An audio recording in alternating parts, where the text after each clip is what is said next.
1. Relato de Sakura Luna. Mi historia es la siguiente. Yo crecí en un pueblo en Morelos, en una casa en donde la dueña era mi abuela Rosita. Ahí vivíamos mi mamá, una tía y yo. Mi abuelita ya era una persona de casi 95 años, por lo tanto no era extraño verla dormir durante el día y que estuviera despierta en la noche. De hecho, se hizo costumbre encontrarla sentada en una silla de la cocina a eso de la 1 o 2 de la madrugada. Un día comenzó a decir que veía una mujer en el patio por las noches, parada cerca de uno de los árboles, mirándola y mirando hacia la casa. Cabe destacar que esa mujer solo la podía ver mi abuela. Para su tranquilidad se le pidió a mi tía que fuera por agua bendita a la iglesia del pueblo. Mi tía no creía en lo de la aparición y por lo tanto no le hizo mucho caso, pero ante tanta insistencia de mi abuela, se le ocurrió hacerle creer que ya había ido por el agua bendita. Llenó un frasco con agua de la llave, se puso a rezar el Padre Nuestro y a tirar el agua por todo el patio. Para gran sorpresa de mi tía, ella misma cuenta que justo cuando pasó por el lugar en donde mi abuela decía que se aparecía esa mujer, sintió cómo se le pusieron los cabellos de punta y la piel de gallina. No podía verla, pero sabía y sentía que a los pies del árbol había una persona mirándola fijamente. He de decirte que mi tía es una mujer de carácter muy fuerte y en ese entonces no creía en nada de cosas sobrenaturales, pero eso realmente la espantó, así que continuó rezando y después se metió corriendo a la casa. Al cabo de unos días mi abuelita dejó de ver a esa mujer. Pasaron los meses hasta que una tarde mi abuelita al salir al patio tropezó y cayó estrepitosamente al suelo. Desafortunadamente por la caída se rompió el fémur y jamás volvió a caminar. Lo más escalofriante de todo es que el lugar en donde tuvo el accidente fue precisamente donde ella solía ver a la extraña mujer. Aquel percance la llevó a una depresión y ya no quiso vivir, dejó de comer, de tomar agua y hasta de hablarnos. Los doctores hicieron todo lo posible por mantenerla viva hasta que uno de todos ellos que la atendían nos dijo que la dejáramos ir, que lo mejor era que nos despidiéramos de ella. Mi abuelita solía tener un gato, el cual siempre se dormía con ella, pero cuando comenzó a estar enferma, el gato ya no quiso estar cerca de ella. Cuando se lo acercábamos, este salía despavorido, como si hubiera algo que lo espantara.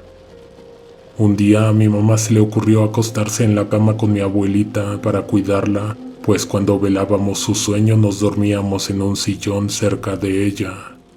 Mi mamá cuenta que soñó que unas manos enormes y muy fuertes la tomaban de los brazos y la querían levantar de la cama y lanzarla de ahí. En su sueño se puso a rezar y solo así se pudo despertar. Lo último que le dijo mi abuelita a mi mamá es que veía en una esquina a su propia madre, o sea, a mi bisabuela, y por las noches la comenzó a llamar, hasta que una madrugada falleció sin que mi tía se diera cuenta, porque a ella le tocó la guardia esa noche.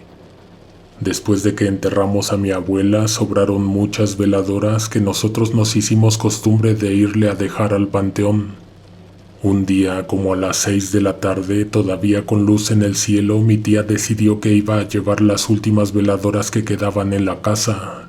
Se fue sola, no quiso que nadie la acompañara. Más tardó en irse que en regresar, ya que volvió sin habla y totalmente pálida por el susto. Nos contó que luego de que había prendido las veladoras e iba caminando rumbo a la salida del panteón, que no es muy grande, de repente vio que iban saltando entre las tumbas unas bolas de fuego, las cuales rápidamente se le iban acercando.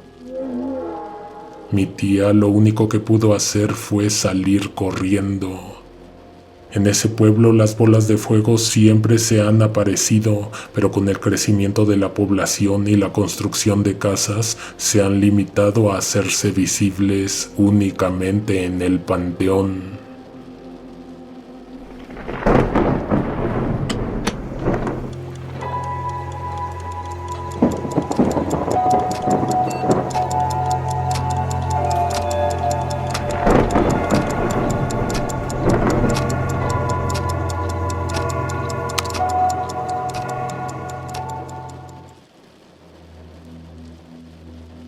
2. Después de la muerte de mi abuelo, aproximadamente un mes antes de que yo naciera, mi familia se mudó a esa casa en la Ciudad de México. A pesar de ser una casa diferente a la que mi abuelo habitó, mi madre, mi abuela y mi tío coincidían en que, en momentos, la colonia que solía usar mi abuelo aparecía repentinamente en el aire. De pronto el ambiente se llenaba del olor que siempre traía encima el señor. Para mi madre era reconfortante saber que su papá se hacía presente de esa manera, le hacía sentir que de alguna forma él estaba por ahí.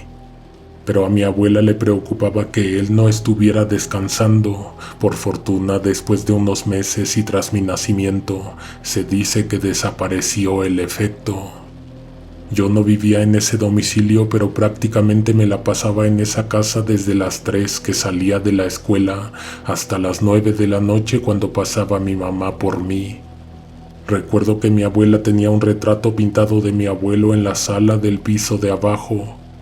Un cuarto que siempre estaba oscuro, pues aunque sus ventanas daban a la calle, las cortinas en todo momento se mantenían cerradas. Yo siempre tuve miedo de bajar sola porque ese retrato me provocaba una enorme intranquilidad. No era únicamente como si me observara, ese cuadro me daba la sensación de que había alguien más en aquel cuarto.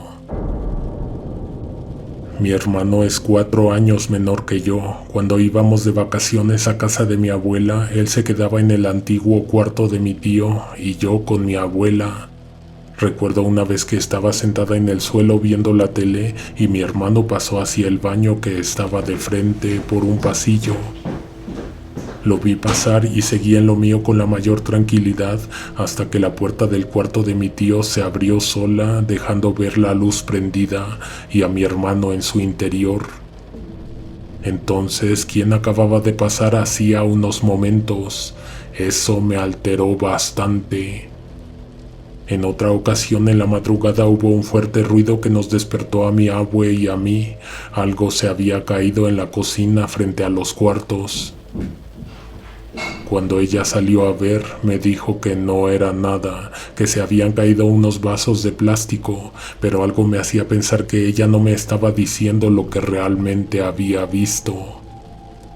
Ella vivía muy tranquila y en paz en esa vivienda, a pesar de que nunca negó que era evidente que algo habitaba ahí en esa casa. En otra ocasión volvió a despertarnos un ruido parecido por la misma hora. Esta vez se había abierto sola la puertita del librero donde mi abuela guardaba todos los papeles de mi abuelo.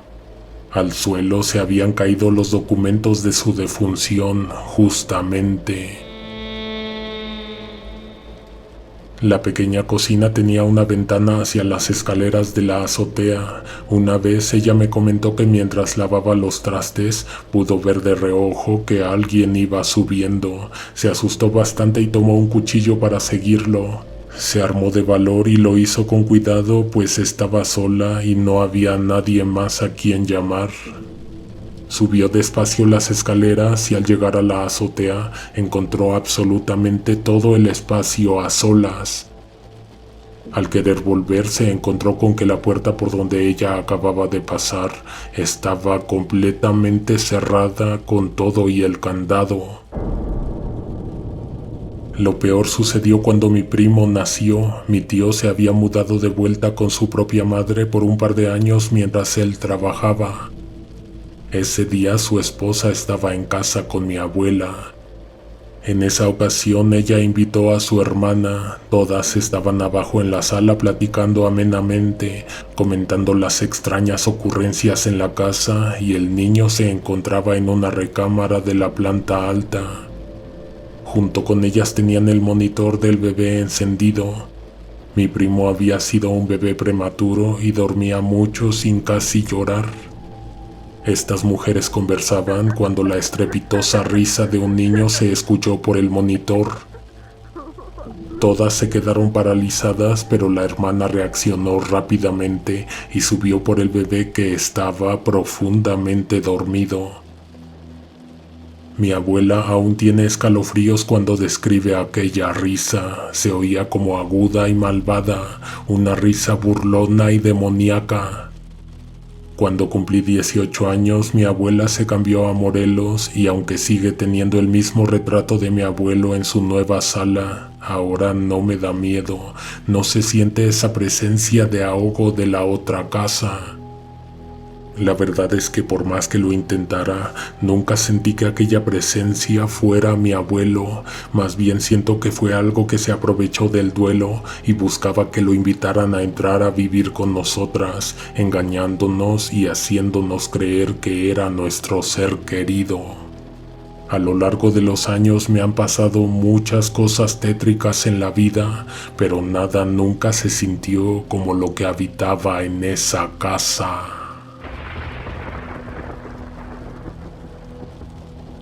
3. Relato de Kyoko M. Buenas noches, conejo negro, saludos desde Perú. Desde hace tiempo que te sigo y disfruto de las historias que cuentas. Esto que estoy por relatarte no me pasó a mí, sino a mi abuela materna. Yo soy del estado de Michoacán, específicamente de un pueblo muy místico llamado Zaguayo de Morelos, un lugar muy hermoso al igual que su gente. Se considera una mini ciudad, es pequeño pero está muy bien arreglado, hermoso para turismo, pero para vivir es otra cosa distinta. Mi abuela nació en un pueblo de al lado, Jiquilpan, pero muy pequeña se fue a vivir a Zaguayo y desde joven comenzó a trabajar de cantinera. La zona en la que estaba y donde vivíamos hasta mis 17 años se llamaba la Zona Roja, un lugar de mala muerte donde las jovencitas iban a buscarse la vida. Mi abuela era una de ellas. Ella ya murió. En cuanto yo vine a vivir al Perú, enfermó misteriosamente y se nos fue. Hace poco fue su aniversario en el cumpleaños de su hija menor. Mi abuela siempre me contaba esta historia, la del charro que una noche se le apareció, según ella, para llevársela. Esto data del año 1976, las discos eran el boom en ese entonces y mi abuela había ido con su prima hermana a uno de esos lugares. Cuenta que la noche transcurrió normal hasta que de repente les apareció la policía, las atraparon a ellas junto con un amigo. Las subieron a la camioneta y en lugar de llevarlas a la comisaría, los policías les dijeron que se mocharan con un soborno, la conocida mordida. El amigo de mi abuela dijo que sí, así que lo dejaron ir a su casa por el dinero, pero él ya no regresó, ni con la mordida, ni por sus amigas. Al darse cuenta de esto, los policías a ellas las dejaron abandonadas enfrente del panteón municipal. Les dijeron que llegaran como pudieran a sus casas. Sin otra opción, las chicas se dispusieron a caminar a las 3 de la mañana hasta la vecindad donde vivían. Les tomaría aproximadamente 25 minutos sin llegar, sin embargo traían tacones, lo que dificultaba más la caminata. Al estar a unas 4 cuadras de su casa, mi abuela comenzó a notar algo extraño. A pesar de no haber nadie en la calle, súbitamente apareció una camioneta negra que comenzó a seguirles el paso. Mi abuela, al mencionar esto a su prima, apresuraron el andar, pero la camioneta las alcanzó y se paró al lado de ellas. Buenas noches, señoritas, ¿qué hacen andando tan tarde y a solas? Mi abuela quedó junto a la puerta de la camioneta. Al momento de mirar hacia adentro no se veía casi nada, pero se dio cuenta de que el conductor, el hombre que le había hablado, traía un acompañante. A ninguno de los dos se les veía el rostro, los dos iban completamente de negro. Además de esto, el acompañante no hablaba ni se movía, parecía como si solo fuera un muñeco de trapo. El conductor llevaba un sombrero de charro que le ocultaba el rostro. Al mirarlo, el hombre dijo: «Súbanse, les damos un aventón hasta su casa». Su voz era muy ronca. Después, el sujeto sonrió. Ella cuenta que a pesar de que su cara no se veía por la oscuridad, sus dientes brillaron como si tuviera oro en ellos, lo cual no era común. A mi abuela le dio escalofríos al mirar que su prima estaba a punto de subir. Sin pensarlo, la abuela la tomó del brazo y le dijo al hombre que no subirían ya que ellas estaban a pocas cuadras de llegar. El hombre era insistente y avanzaba en la camioneta a su paso. Varias veces le pidieron que las dejara en paz, entonces el hombre sin más se fue y las dejó. Mi abuela vio cuando dio vuelta a mano derecha, pero ellas al llegar a la siguiente esquina, a la izquierda, la camioneta ya las estaba esperando nuevamente. Las chicas siguieron avanzando, muertas de miedo, hasta pasarla, pero a la siguiente esquina estaba otra vez la misma camioneta. Mi abuela decía sentir mucho temor en ese momento porque al darse cuenta su prima, que era despistada, le preguntó cómo es que llega tan rápido a la esquina. Al escuchar esto apresuraron el paso casi al punto de correr. Al estar a media cuadra miraron que a lo lejos venía un remolino de tierra que pasó junto a ellas. Al comenzar a correr a su prima se le salió un tacón, pero mi abuela la dejó atrás. Se supone que al estar en la puerta de la vecindad, a punto de entrar, la camioneta ya estaba esperándolas frente a su casa. Entraron apresuradas, mi abuela recuerda haber cerrado bien la puerta y luego se dirigieron al cuarto donde la tía de mi abuela aún estaba despierta. ¿Qué tienen, muchachas? Parece que se les hubiera aparecido el diablo. Ellas simplemente se acostaron en la cama, pero al instante la tía les dijo: ¿vinieron con alguien? La prima dijo que no. Mi abuela le preguntó el por qué y la tía les dijo: porque hay dos figuras muy altas paradas en la entrada del cuarto mirando hacia acá. Son mentiras, dijo mi abuela, y al momento se asomó para ver. Efectivamente, ahí estaban esos hombres afuera de la puerta, esperándolas. Al final, el hombre con sombrero sonrió y al mostrar su dentadura de oro, desaparecieron en la oscuridad de la noche. Cuando la penumbra los devoró y dejaron de verse, la tía les susurró a las chicas: les dije que si llegaban tarde, el diablo las iba a asustar.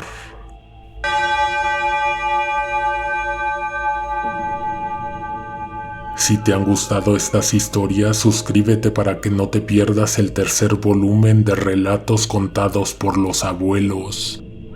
Nos escuchamos pronto. Alguien te observa en la oscuridad.